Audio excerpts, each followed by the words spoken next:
എന്താണ് സുവിശേഷം, എന്താണ് രക്ഷ, എന്താണ് ക്രിസ്തീയ ദർശനപ്രകാരമുള്ള മനുഷ്യന്റെ ഭാവി, ഇങ്ങനെയുള്ള വിഷയങ്ങളെക്കുറിച്ച്, ഇത്തരത്തിലുള്ള ക്രിസ്തീയ ഉപദേശങ്ങളെക്കുറിച്ചുള്ള ഒരു പൊതുധാരണ വിശ്വാസികളായ നമുക്ക് എല്ലാവർക്കും ഉണ്ട്.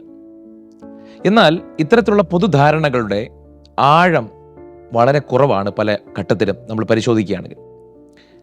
ഈ യൂട്യൂബ് ചാനലിലൂടെ, ഈ പുതിയ യൂട്യൂബ് ചാനലിലൂടെ ഞങ്ങളുടെ എളിയ ശ്രമം എന്നുള്ളത് ക്രിസ്തീയ വിശ്വാസം, ക്രിസ്തീയ ഉപദേശങ്ങൾ ഏറ്റവും ലളിതമായ രീതിയിൽ ക്രമീകൃതമായി അത് പഠിക്കുവാൻ ആഗ്രഹിക്കുന്നവർക്ക് മുന്നിലേക്ക് കൊണ്ടുവരിക എന്നുള്ളതാണ്.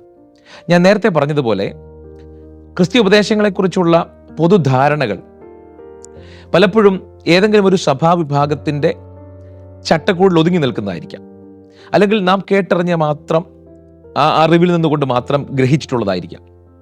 അതിനേക്കാൾ അപ്പുറമായിട്ട് രക്ഷ എന്നുള്ള വിഷയം, സുവിശേഷം എന്നുള്ള വിഷയം, മനുഷ്യൻ്റെ ഭാവി അല്ലെങ്കിൽ ഡെസ്റ്റിനി എന്നുള്ള വിഷയം, വിശ്വാസത്താലുള്ള നീതീകരണം എന്നുള്ള വിഷയത്തിൻ്റെയൊക്കെ അർത്ഥതലങ്ങൾ വളരെ ആഴമുള്ളതാണ്.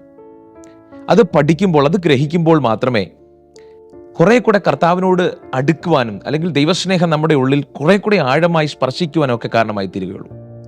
ഇതാണ് ഈ വീഡിയോ സീരീസിന്റെ പിന്നിലുള്ള ഞങ്ങളുടെ ഏറ്റവും പ്രധാനമായ ലക്ഷ്യം. ഇപ്പോഴുള്ള പൊതുധാരണകളെ ഒന്നുകൂടെ പുനഃപരിശോധിക്കുക, വേദപുസ്തകത്തിന്റെ വെളിച്ചത്തിൽ അതിനെ കുറെ കൂടെ ഒരു പുനഃചിന്തനം നടത്തുക.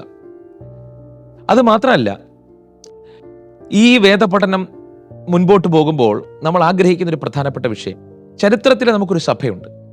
1-ാം നൂറ്റാണ്ട് മുതൽ ഇങ്ങോട്ട് ക്രമീകൃതമായി സഭ ബൈബിളിൽ അടങ്ങിയിരിക്കുന്ന ഉപദേശ വിഷയങ്ങളെ കൈകാര്യം ചെയ്യുന്ന ഒരു രീതിയുണ്ട്. പ്രത്യേകിച്ച് സഭാ കൗൺസിലുകളിലൂടെ, സഭയുടെ പ്രധാനപ്പെട്ട ക്രീഡുകളിലൂടെ, സഭയുടെ കൺഫെഷൻസിലൂടെ ഒക്കെ ഇത്തരത്തിലുള്ള ഉപദേശങ്ങൾ ക്രോഡീകരിച്ചു വരുന്ന അല്ലെങ്കിൽ വളർന്ന് വികാസം പ്രാപിക്കുന്ന നമുക്ക് കാണാനായിട്ട് കഴിയും.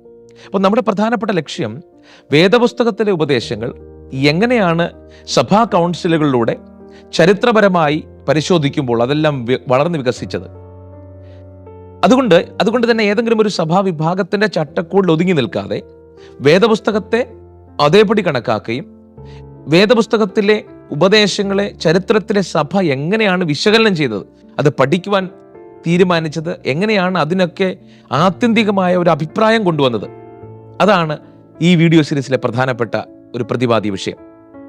അതുകൊണ്ട് തന്നെ സമൂലമായ അല്ലെങ്കിൽ കുറെ കൂടെ സമഗ്രമായിട്ട് ഉപദേശങ്ങളെ നമുക്ക് മനസ്സിലാക്കാനായിട്ട് കഴിയും.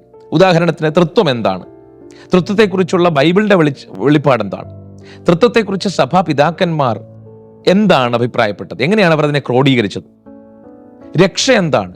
രക്ഷ എന്ന് കേൾക്കുമ്പോൾ പെട്ടെന്ന് യേശുക്രിസ്തുവിൽ വിശ്വസിക്കുക, നമ്മുടെ പാപപരിഹാരത്തിനായി മോചകനായി വന്ന ക്രിസ്തുയേശുവിൽ വിശ്വസിക്കുക, സ്വർഗത്തിലേക്ക് പോവുക, നരകത്തിൽ നിന്ന് വിടുതൽ പ്രാപിക്കുക, ഇത്തരത്തിലുള്ള ഒരു പൊതുവായ നമുക്ക് വേഗത്തിൽ പറയാൻ പറ്റുന്ന ചില കാര്യങ്ങളുണ്ട്. എന്നാൽ അതിനേക്കാൾ അപ്പുറമായി രക്ഷയുടെ ആഴവും പരപ്പും എന്താണ്, ഇതൊക്കെയാണ് നമ്മൾ മനസ്സിലാക്കി വച്ചിരിക്കുന്ന വിഷയങ്ങളെക്കുറിച്ച് ഒന്നുകൂടെ പുനഃപരിശോധിക്കുകയും അതിനെ വേദപുസ്തകത്തിൻ്റെയും ചരിത്രത്തിലെ സഭയുടെ അല്ലെങ്കിൽ ആ സഭയുടെ വിശകലനം ചെയ്യുന്ന രീതിയെ കുറെ കൂടെ ആഴത്തിൽ മനസ്സിലാക്കി ഒക്കെ ചെയ്യുകയാണ് ഈ വീഡിയോ സീരീസിന്റെ പ്രധാനപ്പെട്ട ലക്ഷ്യം. ഈ വീഡിയോ സീരീസിലേക്ക് നിങ്ങളെ ഏവരെയും ഞങ്ങൾ ഹാർദവമായിട്ട് സ്വാഗതം ചെയ്യുകയാണ്. തുടർന്ന് വരുന്ന വീഡിയോസ് ഓരോ ഉപദേശ വിഷയങ്ങളെക്കുറിച്ച് പ്രതിപാദിക്കുന്ന വീഡിയോകളായിരിക്കും. അത് പരമാവധി ചെറിയ രീതിയിൽ അല്ലെങ്കിൽ സംക്ഷിപ്തമായി ലളിതമായി അവതരിപ്പിക്കുവാൻ ഞങ്ങൾ ശ്രമിക്കുന്നതാണ്. നിങ്ങൾക്ക് ഏവർക്കും സ്വാഗതം ചെയ്യുന്നു. അതുപോലെ തന്നെ നിങ്ങളുടെ ചോദ്യങ്ങളും നിങ്ങളുടെ സംശയങ്ങളും ഒക്കെ ഞങ്ങളോട് ചോദിക്കുവാനുള്ള അവസരം നിങ്ങൾക്കുണ്ട്. നിങ്ങൾക്ക് പഠിക്കുവാൻ ആഗ്രഹമുള്ള വിഷയങ്ങളെക്കുറിച്ച് നിങ്ങൾക്ക് എഴുതി അറിയിക്കാം. ഞങ്ങളിവിടെ പ്രതിപാദിക്കുന്ന വിഷയങ്ങളെക്കുറിച്ചുള്ള സംശയങ്ങൾ നിങ്ങൾക്ക് ഞങ്ങളോട് ചോദിക്കാം. അതിനൊക്കെ മറുപടി നൽകുവാൻ ഞങ്ങൾക്ക് കർത്താവ് നൽകിയിരിക്കുന്ന വെളിപ്പാടിൻ്റെ അനുസരിച്ച്, ദൈവം നൽകിയിരിക്കുന്ന ജ്ഞാനത്തിന് ഒത്തവണ്ണം അതിനൊക്കെ മറുപടി നൽകുവാൻ, സംശയ നിവാരണം വരുത്തുവാൻ ഞങ്ങൾ ശ്രമിക്കുന്നതായിരിക്കും. ഈ ഉദ്യമത്തിലേക്ക് നിങ്ങളുടെ പ്രോത്സാഹനവും പ്രാർത്ഥനയും ഒക്കെ ഞങ്ങൾ വളരെ താഴ്മയോടെ വിനീതമായി അപേക്ഷിക്കുകയാണ്. ദൈവം നിങ്ങളെ ഏവരെയും അനുഗ്രഹിക്കുമാറാകട്ടെ. അപ്പോൾ സൃഷ്ടിയിലേക്ക് നോക്കിയാൽ ദൈവത്തെക്കുറിച്ചുള്ള കാഴ്ചപ്പാടുകൾ കാണാം. എന്നാൽ അത് ഭാഗികമാണ്. ദൈവം ആരാണ് എന്ന് മനുഷ്യന് വെളിപ്പെട്ട് കിട്ടുന്നത് ദൈവപുത്രൻ അല്ലെങ്കിൽ പിതാവായ ദൈവത്തിന്റെ പുത്രനായ ക്രിസ്തു ഈ ലോകത്തിലേക്ക് ഇൻകാർണേറ്റ് ചെയ്യുമ്പോഴാണ്, തന്റെ ജഡാവതാരം സ്വീകരിക്കുമ്പോഴാണ് ദൈവം ആരാണ് എന്ന് മനുഷ്യർ യഥാർത്ഥമായി മനസ്സിലാക്കുന്നത്.